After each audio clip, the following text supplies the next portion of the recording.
So that is 6:35. I think we're going to make a start. I really appreciate everyone for being so punctual and for those who logged in a little bit earlier and to let us know where they're logging in from. So a big hello and welcome to you all to this, our second Scottish Artists Archive Network event.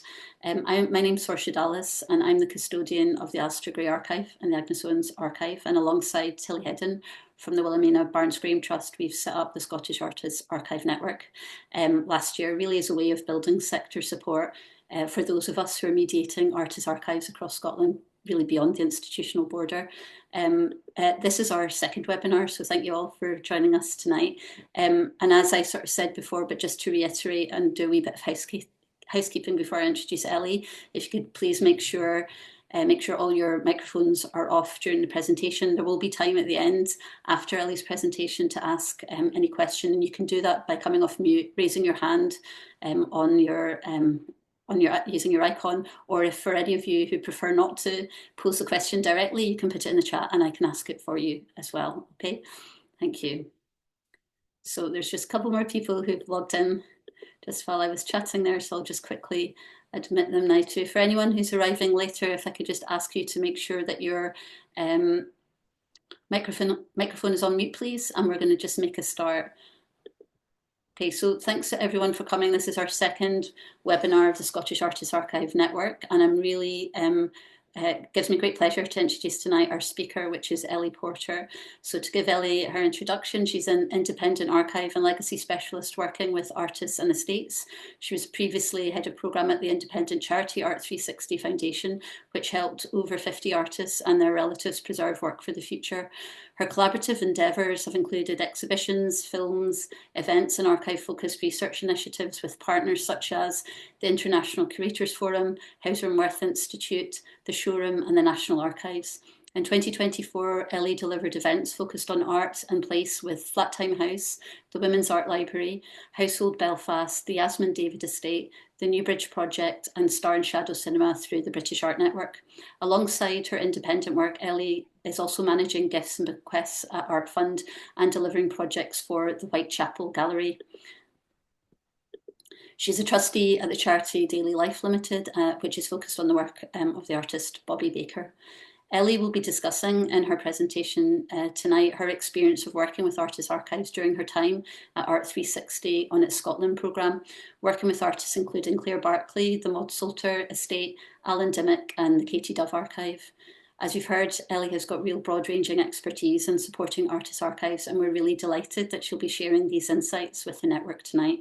So a very warm welcome and handing over now to you, Ellie. Ellie, thanks so much for joining us.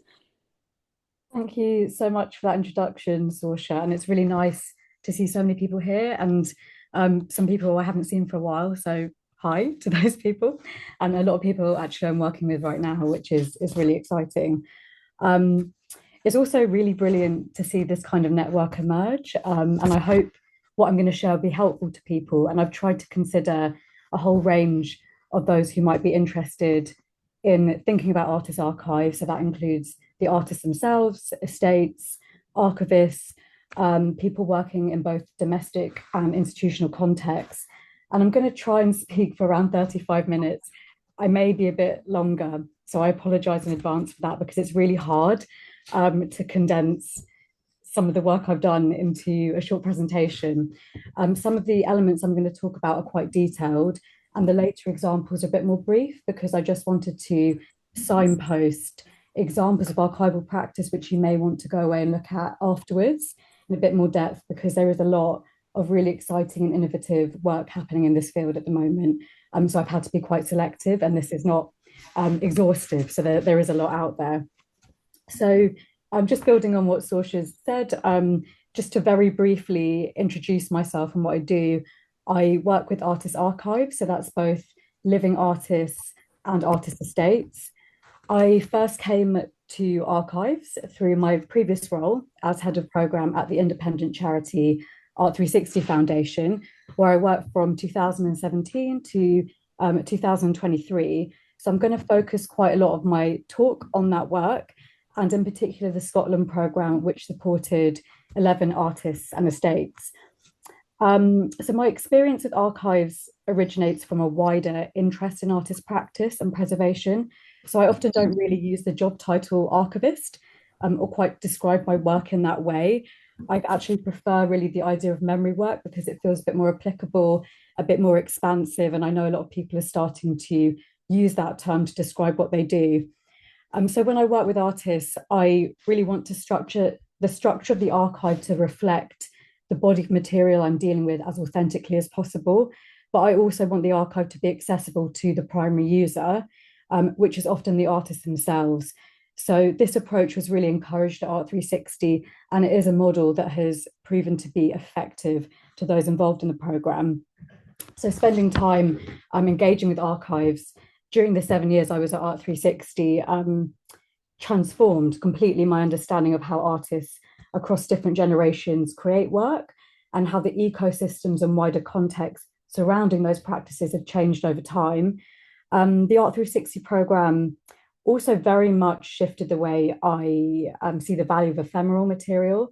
So I'm thinking about things like notes and letters and drafts, sketches, things which are, I think, most at risk of disposal and are generally deprioritized because they are quite difficult to categorize, or they may fall in this kind of grey area between private and public. So in working so directly in artists' homes and studios, I realized a lot of what I previously learned about art and artists in academic or even museum environments had been highly curated and edited and interpreted for me. But in an active working studio or domestic situation, I really feel like it's possible to be more connected and gain a more layered understanding of the full body of work, how it's pieced together over time, which is really important knowledge in the development of an artist's archive. So before I delve into particular examples of some artist projects I've been involved with, I'm going to give a bit more background to Art 360 Foundation itself for those who may be less familiar with the organisation. So Art 360 was established in 2016 as an independent charity by Mark Waugh and Jelaine Towerdross, who is now the director of Whitechape Gallery.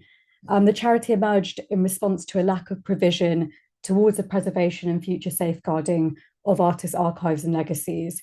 And it was very much founded on the awareness that many artists, including those of an older generation, have made significant contributions to visual art and culture in the UK. And their work and ideas are really the life force and foundation of the arts ecosystem in this country. And yet, despite this, for a number of reasons, many haven't received public recognition or commercial benefit. And artists were telling us that they didn't have the financial resources to undertake an archival project independently all the time, or actually the access to the different expertise which is needed. And ultimately, what would happen is that this task would become the responsibility of their loved ones. And this labour is often enacted without remuneration. So without this behind the scenes work, most art and culture would actually be inaccessible to the public. And this hidden work and this lack of provision for artists' archives, I know, is a wide scale ongoing issue. And that's not just in a UK context, but that is actually an international issue. And I think that networks like this one, like the Scottish Artists Archives Network, are really essential because they provide the forums needed for exchanging ideas on what is a continually evolving and really urgent field of work. And there is a clear social value underpinning this work. And so what Art 360 intended to do was to provide the infrastructure, the funds, the support network to help artists create archives in their lifetime, and also help the relatives, the friends, the estate do this work in the artist's absence. And to deliver this work, we also built a network of freelance experts in archiving, digitization, conservation, and so on. And if this program was to happen again in the future, there would now be a group of people with the particular skills and sensitivities needed to build archives with artists in these different contexts. So I'm going to just very briefly just give a bit more detail about the process itself so that people can get a picture of what it practically entailed. Each archival project happened over an extended time frame of around 18 months. And so we would map out a series of practical activities based on the particular priorities of the artist or the estate. And these projects were highly flexible, with the awareness that you can't know for sure what will emerge throughout the process of archiving. And this is a theme I'll pick up on again later when I talk about Sheila Atkinson, who is also, I think, in the audience today. So the budget for each of these projects was fairly limited. It was £6,000 to £10,000 for each project, supported by Arts Council England, Creative Scotland, the Henry Moore Foundation, and others. And I think it's really important, really important to highlight that at the time we delivered the Scotland programme, Creative Scotland, and in particular Amanda Catto, played a really key role in supporting us in realising this work. This is the kind of work that didn't really have an obvious precedent at the time, and the flexibility and openness of the funder was really important in allowing us to trial something which was completely different, and as a result to generate learnings which have actually proven to have longevity and a sustained impact on ideas of best practice in this field. So I think it's fair to say, within the budget I've described, when it comes to archiving a life's work, you could be looking at 50 plus years worth of material, and you have to draw parameters around what's achievable within that framework. And so the aim of the project was not to create totally comprehensive, item by item catalogues of every single work, but rather to empower the artist to lead on how their work could be remembered, documented, and shared, and to lay a foundation for the future. I think another really distinctive aspect of this programme was that we never predetermined a public outcome. We kind of let this emerge throughout the process. Naturally, obviously, outcomes did and have emerged, like exhibitions, publications, and so on. And I will discuss some of those a bit later. But I think it's important as well to say that archiving is such an intensive and deeply personal process for individuals that to require artists or estates to make material public before giving them the space to understand what is actually there and who it will affect kind of contradicts the ethics of what we intended to do with this programme. And so most artists, I believe, do want to prioritise access to their legacies, but there is a detailed process which needs to take place before that becomes possible. And so we wanted to provide the tools and framework for that to happen. And if you want to hear more from the artists who took part in the programme, there are quite a number of documentary films freely available to watch on YouTube. So I would definitely point you in that direction. So very, very briefly, because I believe from who I can see in the audience that most people kind of like have some understanding of what kinds of materials I'm referring to when I talk about the archive. But I thought it might be helpful just to define what I envision by that. And so I've given some examples on the screen here from the archive of Tina Keane and from Michael Ginsburg, so two artists archives that I'm working with at the moment, just to illustrate kind of the diversity of what you can expect to find and the kinds of avenues that these materials might take you down in terms of research and also the complexity of these kinds of materials. So I'm dealing with anything from VHS vinyl, books, notes, emails, receipts, tickets, sketches. Essentially, I tend to consider the archive anything that isn't kind of exactly the artwork itself, but might surround the artwork. So this is a distinction which is obviously complicated and is case by case. So whilst the possibilities of what can be included in the archive, what transitions from personal belonging to official archive is extensive, I also think maybe it's good as well to not feel you have to include absolutely everything, because sometimes the gaps and absences can open up important opportunities for, dialogue, intervention, creative responses later down the line if the archive goes into an institution. But anyway, this is just to give you a kind of snapshot of what you might find. But of course, this can be kind of infinite. And then moving from the actual physical material itself, I'm just now going to touch on the context of the archive, the space in which the archive is housed, and how I feel this can shape and transform the actual process of archiving. And I've just used a couple of examples here from Veronica Gosling's studio in Exeter. And this is her shed, her kind of thinking space. and also from the archive, an estate of Yasmin David, which is an 1,000-year-old farmhouse in South Devon. So two quite different examples. So the Art 360 programme took place in a range of domestic settings, working studios, storage spaces. And this setting, its complexities and possibilities can be very different to an institutional or organizational context, which is obviously professionalized, communal or public. And I would say that working in someone's home or studio very much alters the pace, the intensity, the understanding and knowledge that you can build. And it can actually be quite transformative to the way that archives come to fruition. And so just in reflecting on the scenarios in which I've worked, particularly in artist domestic spaces, and had conversations actually remotely from two different, my domestic space and their domestic space, I just wanted to share the following reflections. Change, precarity, and possibility are inherent parts of working in a private, lived-in space, whereas institutions sometimes find it quite hard to change. Artists, as people working on creative projects, are constantly changing, as well as the physical space that surrounds them. You're not working in a climate-controlled environment. The space warps, it's damp, it might be cold, etc.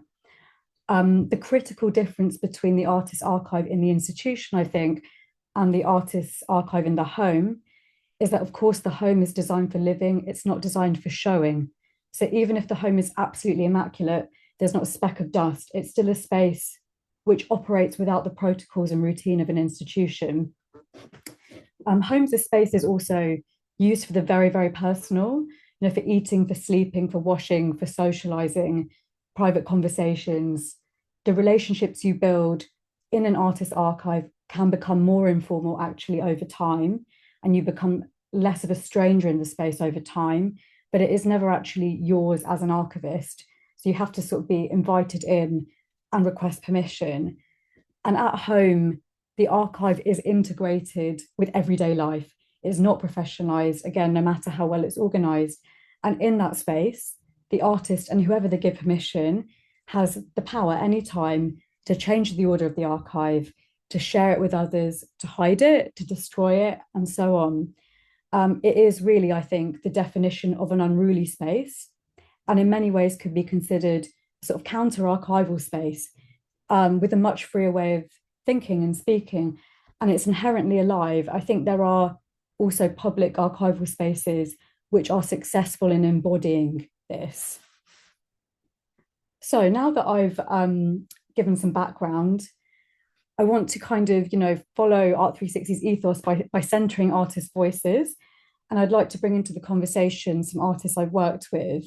So archiving obviously can be a very private process, but what I hope the next part of this presentation demonstrates is that this deep reflection can actually lead to very meaningful and also shareable outcomes.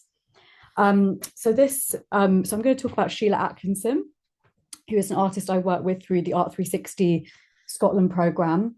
So Sheila is a multidisciplinary artist working across print, painting, drawing, photography, sound, and mail art.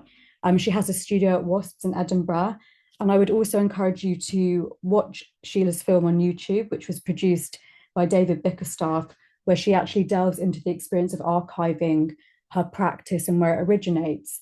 But what I'm really going to talk about now is Sheila's recently published book, Dig, an Excavation of Mine, which was designed by James Brooks, and it was supported by Creative Scotland.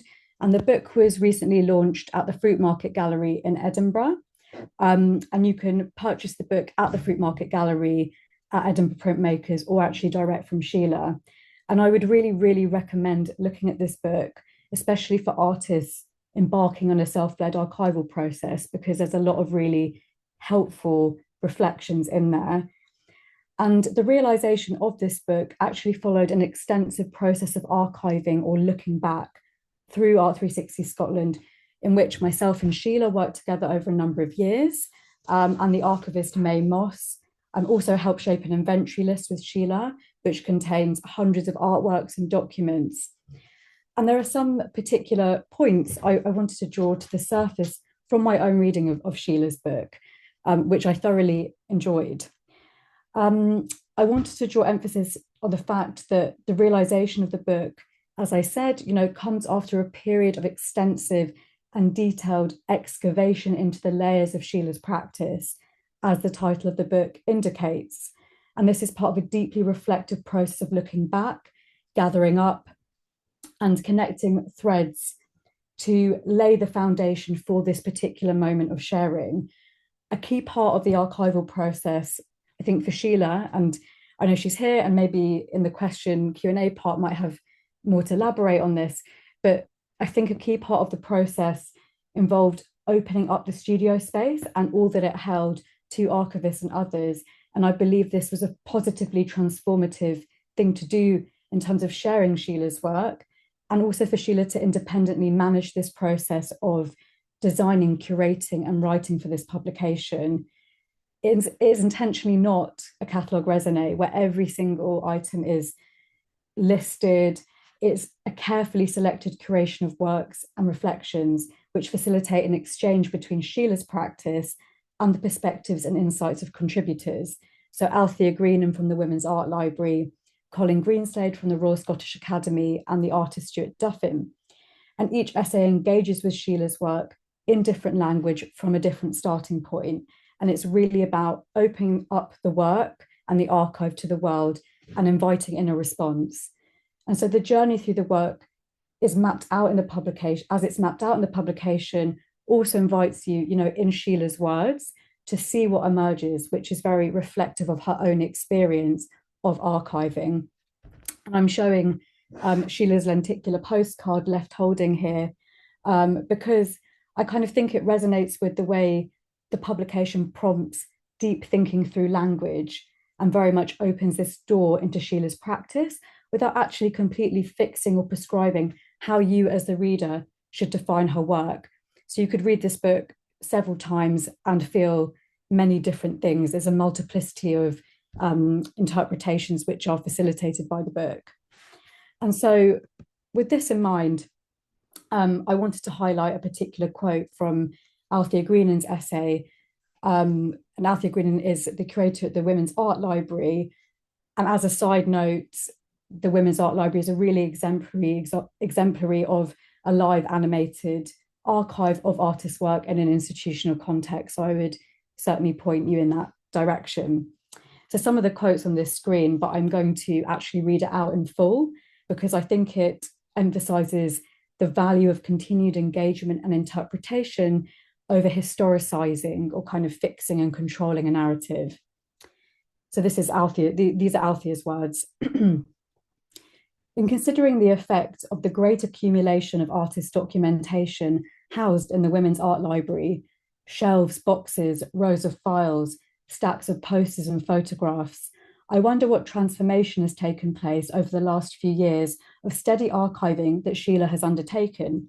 The archive box is a deceptively stable-looking holding space for what might be considered definitive proof of practice, that anything held in the Women's Art Library substantiates the necessity to clear space for imagining and intellectualizing life through women's artistic work. Sheila describes her personal experience of archive building as a process of seeing what emerges, and I would say exactly the same thing about my daily archive collection work, not only enabling its physical growth, but its role in safeguarding the growth of ideas about what women's art is and can be.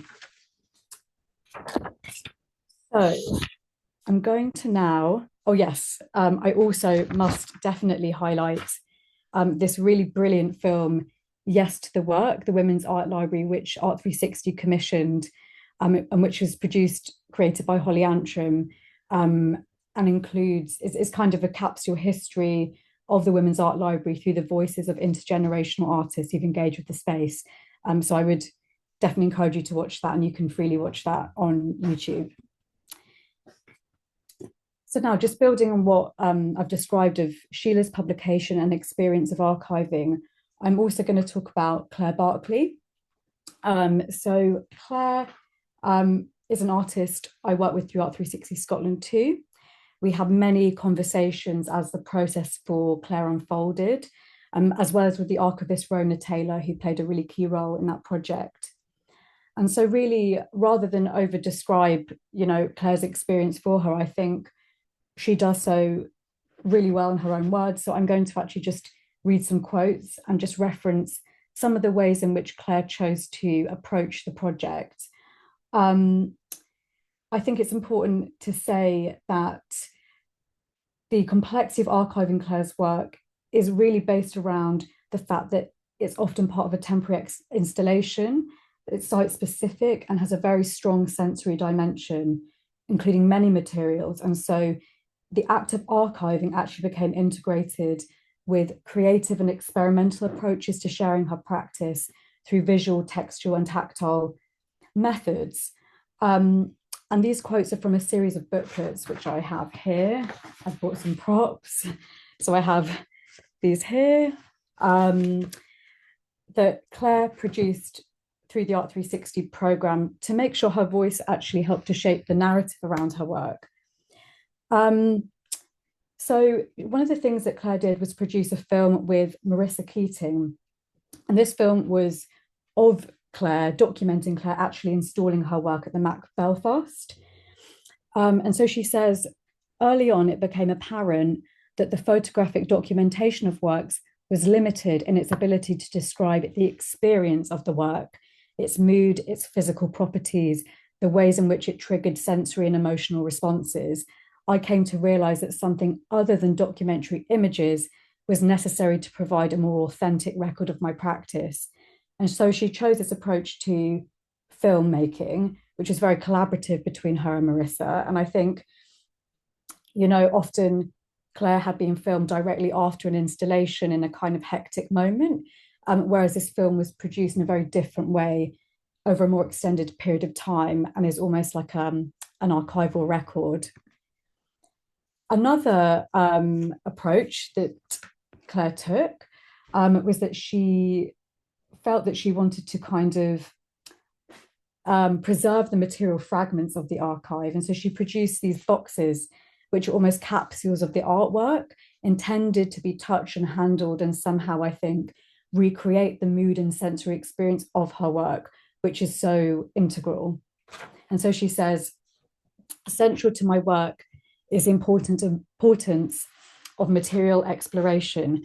I have brought together a variety of remnants from my sculptural works that communicate something of the physical, tactile quality of the objects and structures I make.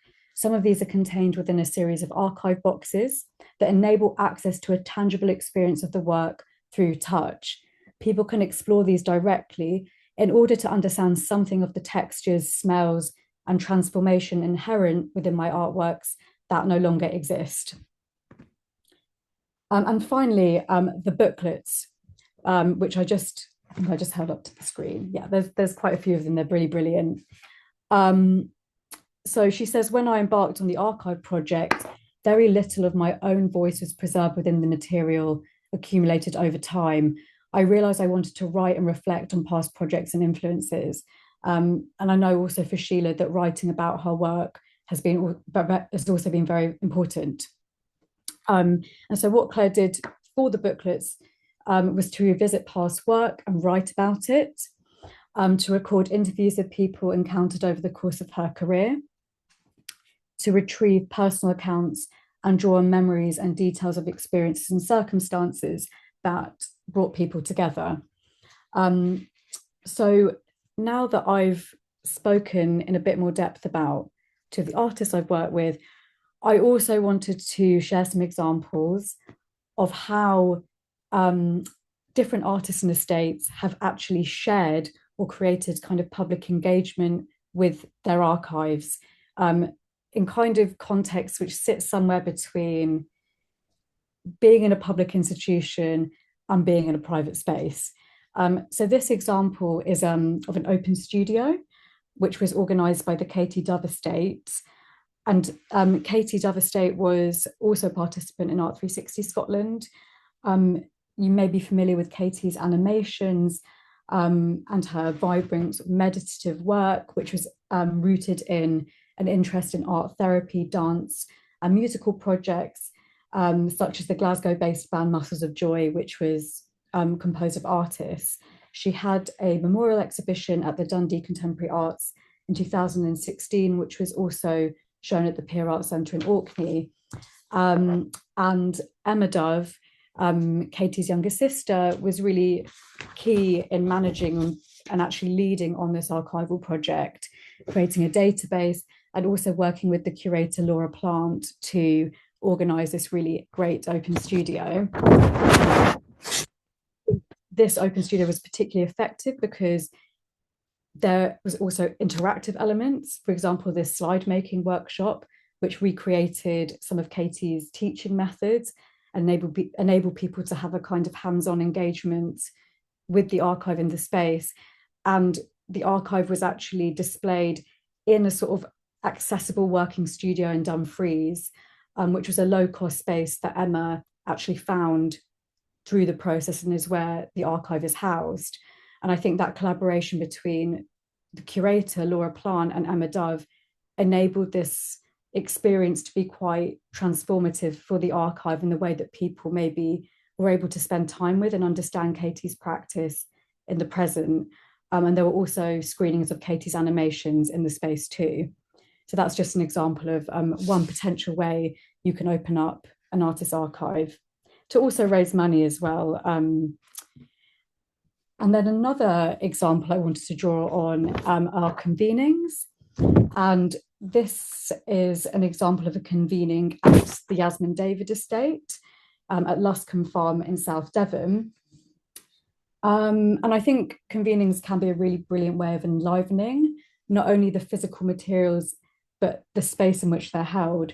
And so this was coordinated in 2024, end of last year, with Flat Time House and supported by the British Art Network and the Paul Mellon Centre.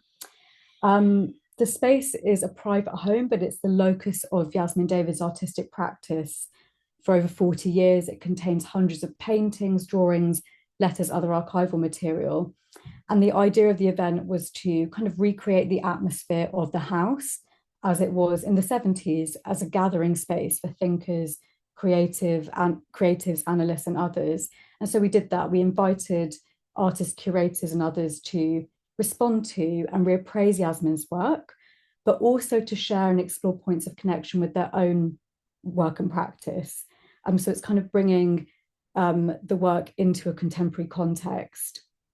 I think really the openness of the estate in enabling us to work really collaboratively to realise this project made it a real success. So this is an example of how this can take place and how it can be quite a special thing to do actually in a very private environment.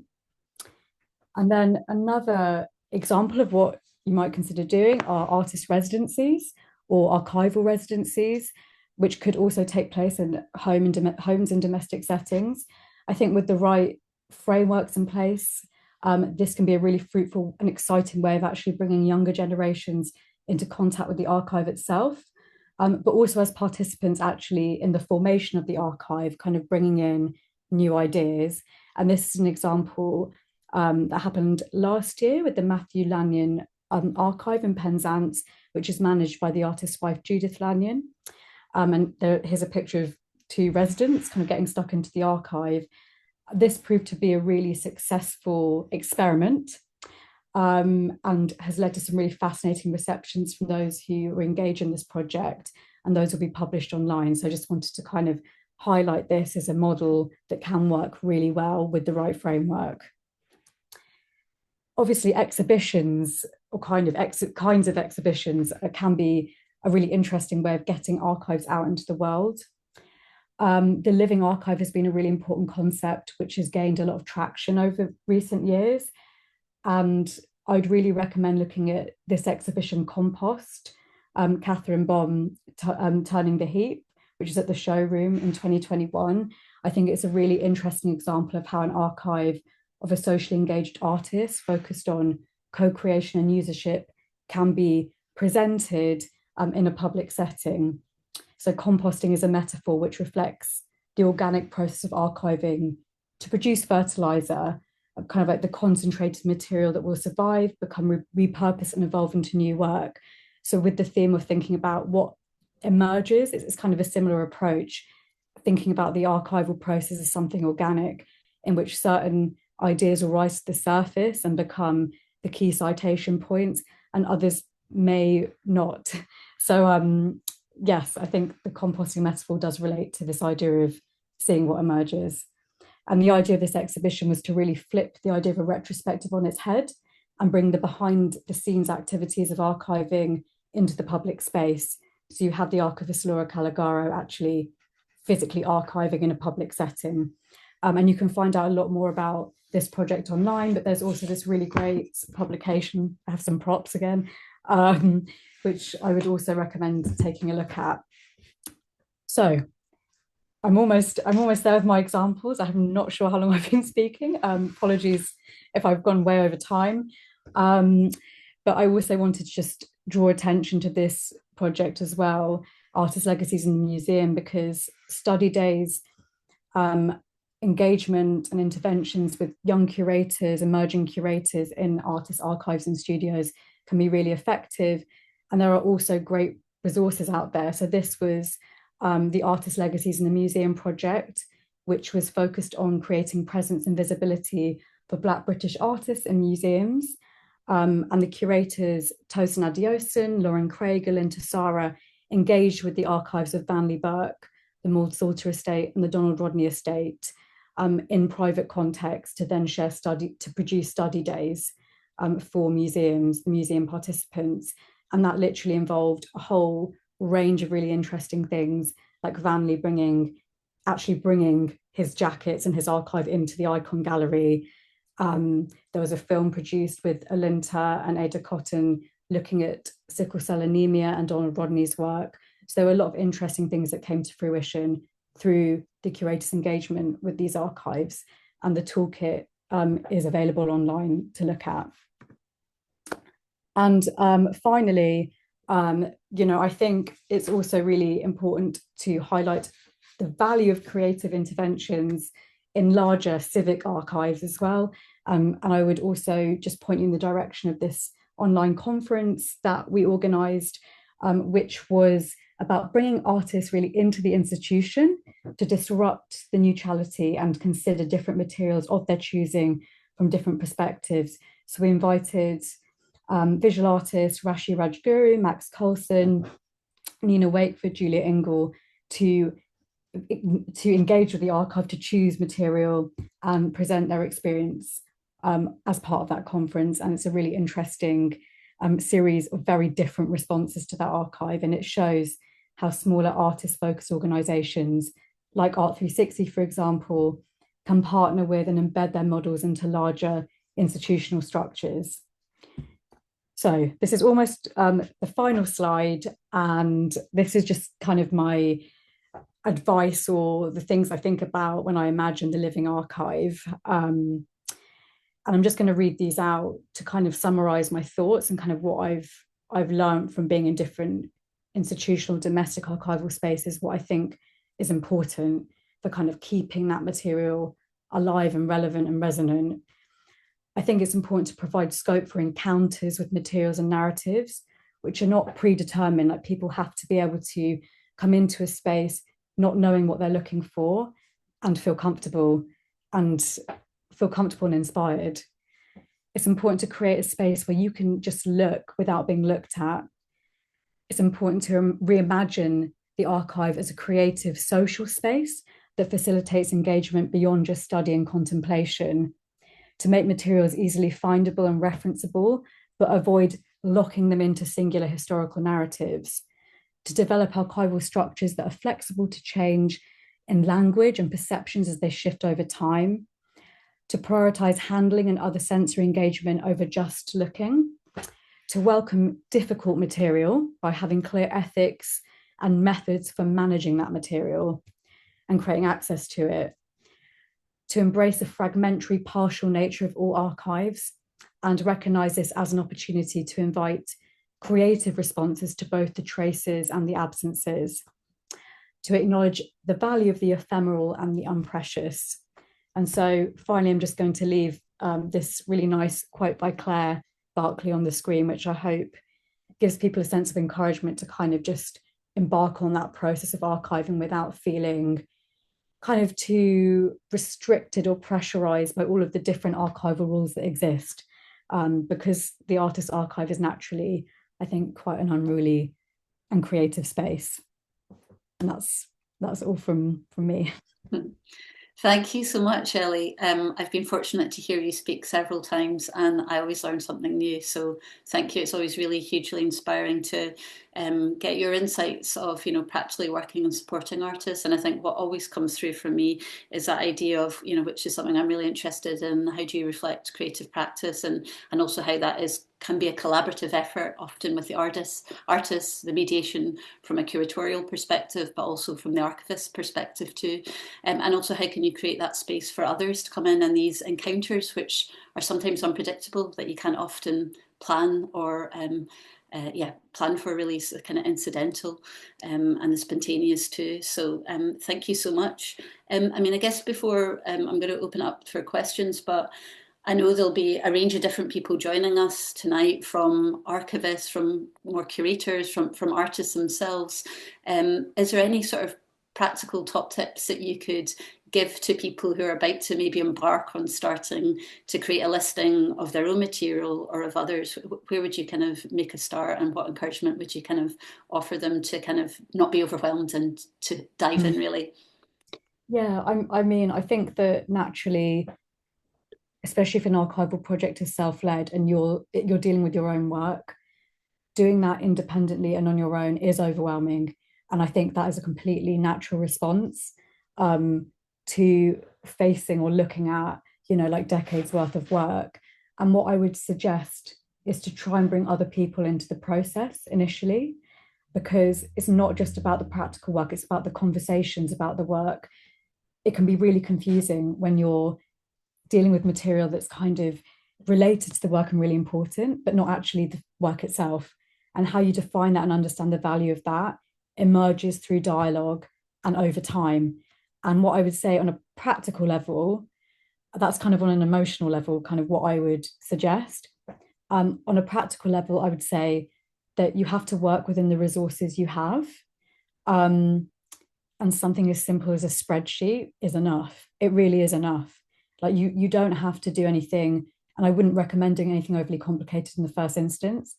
Essentially, what you want to do is just kind of get a sense of what you have, and that literally might be stepping back and counting how many boxes you have in the first instance, and giving yourself time to really just take an overview and not get too sucked into detail. Because it's like, it is easy to get overwhelmed.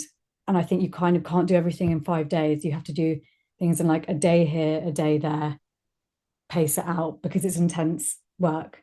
Yeah, no, good tips. I would also sort of add on to that the kind of personal within it too, because often as a person creating the material, whether it's the artist or someone close to it, like a family member or curator connected to that material, in a way that knowledge of that stuff is so important too. So not to undermine it and try to formalize it too much around the work.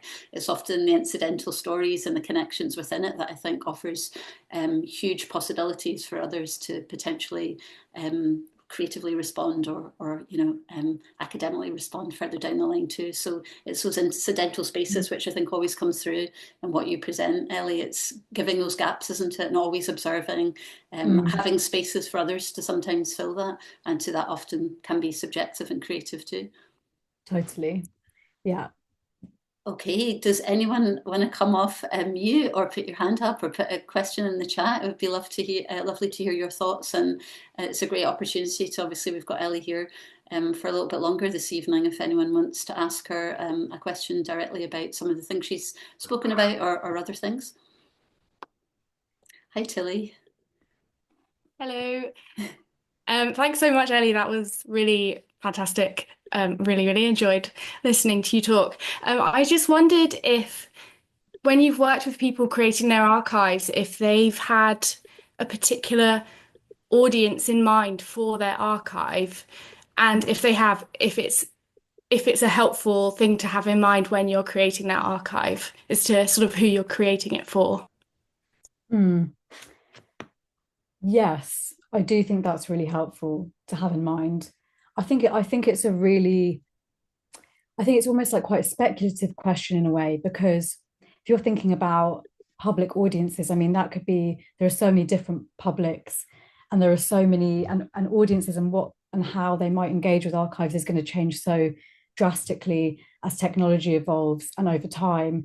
But I would say that, yes, that is a really important thing to consider, because not everything in an archive will be made public or necessarily should be made public. And it might be made public at a certain time in the future, but not in this present moment, because a lot of material in the archives affects living people. And I think with that in mind, there are certain kinds of material, for example, letters, things of a more personal nature that do have naturally, like they do intertwine with the practice, that need to be dealt with in a slightly different way. And like actually access is a really interesting ethical question. And I think when you're thinking about access, obviously you're thinking about audiences too. And yes, it's definitely a consideration. And most artists want their work, they want to be able to define what their work is so that it can be accessible in a way that maintains the integrity of the work, but doesn't control or historicize their work too much, because that kind of fixes it in time. So yeah, hopefully that kind of answers the question. But I do think thinking really carefully about audience is very significant when looking at archives. Thanks, Tilly. Yeah, I also loved that idea that Claire had of the box with the materials, so almost making the processes and materials involved, kind of evidencing that within the archive itself too, and having these. I mean, we find that for the way that we've installed the Alistair Gray archive, that it is a tactile environment, and often you can't fully predict what people's emotional responses are going to be to those objects, because they create emotional they create emotional encounters, and I think that's something really nice to have too, that you can curate it but you allow enough space for the personal and for it to be bespoke to each individual too. So I love that idea that you shared with Claire's of her having that kind of born into the archiving process too. Um, is it Chiara? I think you've raised your hand. Would you like to go ahead with your question? Yeah, hi, it's Kira. I'm an archivist specialising in business records, but I thought it was interesting to get a different perspective on, I guess, records in private hands. And I thought the Art 360 premise was itself really interesting. It's a shame it had to end. And I wondered if you could say a bit more about, I guess, the methodology of when an artist was working with Art 360. How did you identify an archivist to work with them, and how did that kind of year-long process work in different cases? Yeah, sure. No, I'd be really happy to answer that, because Art 360, I mean, it was like a pilot. It initially started as a pilot, and it was, I think I couldn't really find a kind of precedent for exactly what it was we were doing. It was something that was like we were kind of developing a methodology initially as we went, and what that evolved into and worked really well was that we kind of built up this network of freelance archivists specializing in different areas. So like we built up this network of archivists specializing in particular media or particular like modes of contemporary practice, basically. Some who'd had like a mixture of institutional and non-institutional experience. And then what we would do is basically work with the artist to map out a series of practical activities that would happen over a number of phases, staggered over time, with like a moment to pivot in between the phases so that we could shift our priorities. But ultimately, it was like we'd match up an archivist, a freelance archivist, with the artists of the estate, trial that period of work together.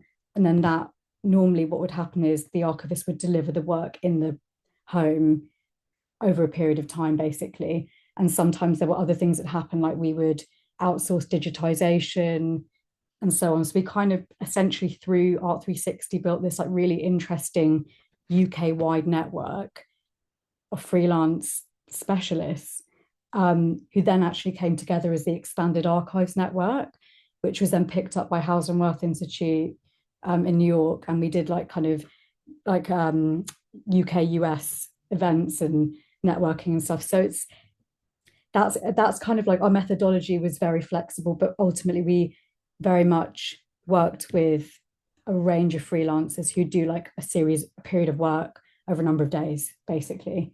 And we would manage it and evaluate the work. And that was kind of our role at Art 360. Yeah, I hope that answers the question for you, Kira. And I guess that kind of bespokeness of reflecting individual creative practice by thinking that through, even from the kind of archival and curation and support around it too. Natasha, I think you've had your hand up for a while. Are you okay to ask your question now? Yeah, great. Thank you. Just want to say thank you to Ellie for the talk, which was really fascinating and good leads to follow up on. I was just interested, thinking about contemporary art practice and how many hands are involved in the creative process nowadays. How you sort of dealt with that in the archive in terms of other people's kind of contributions and trying to sort of step away from the idea of there being a singular creator. So in terms of technicians, assistants, administrators, etc. Thank you. Yeah, I think that's a really interesting question, and it comes up in every single case with every single artist and estate I've ever worked with, I think. Because like art, people, even if your practice is fairly solitary, obviously, like you tend to be working at times in collaboration with like a fabricator or somebody, there's lots of people involved in the process. And in particular, I think this is something that comes up when there's documentation of work. So when a photographer has documented an artist's work, and then there's a whole load of complexities around that. I think what is often the case and what often comes up is that those kinds of relationships have historically been quite informal. And at the time, there wouldn't be any kind of agreement that actually outlines in sort of like legal terms who the work belongs to, who's going to receive royalties for the work, and all these things are really important, obviously, at a certain stage to define, and actually really tends to happen when you look into the archive. And what I would say is the best approach is just to basically look at those issues retrospectively and think about whether or not retrospectively you can actually create some kind of guidelines that explain the work, different people's involvement in the work, and also potentially formal agreements that actually help the work then to, if you want it to, enter the public domain. Because without those formal agreements, it's very, very difficult in the future without the artist involved to share that work. And I would suggest looking into DACs as well, because DACs are really great at advising on this particular issue in terms of artist copyright and how you credit and formalize these agreements with collaborators. Yeah. Great advice. Siobhan, you've got your hand up. Would you like to ask your question? Hi, thanks very much, Ellie. I was just wondering if you had any advice if you're helping with an archive towards the end of someone's life and they aren't quite sure what to do with the kind of extra bits, so the pieces that aren't the artwork and aren't really directly connected to the artwork, and it isn't really immediately clear what art historical value they could possibly have, whether it's letters or exhibition tickets or photos taken by the artist but not of any art. Do you have any techniques in helping to evaluate those parts, or even just managing the feelings around it? Because I'm finding that the person that I'm working with, because they're towards the end of their life, they're really kind of overthinking, not wanting to chuck anything out but wanting to deal with it in the correct way. I think that if the material is connected to an artwork, even if it's not the artwork itself, it still has significance and value. And I think that context is everything, really. Like for so many artists, context is everything. Like you can't necessarily even rely on the fact that the artwork is going to survive or be accessible in the future. So I think that depending on the material you're dealing with, what you might potentially want to suggest is the possibility of like thinking about gifting that material to an institution, for example, a university or somewhere that like might be interested in engaging with and handling that sort of material, like paper-based material. I would also say that like, even if I understand the things are maybe complicated around that sort of material, because it is like, it is undervalued. It is undervalued kind of in a wider context. But I think as the person supporting with the archive, you, through the dialogue that you have around the significance of the work, are actually kind of contributing to the continuation of those ideas.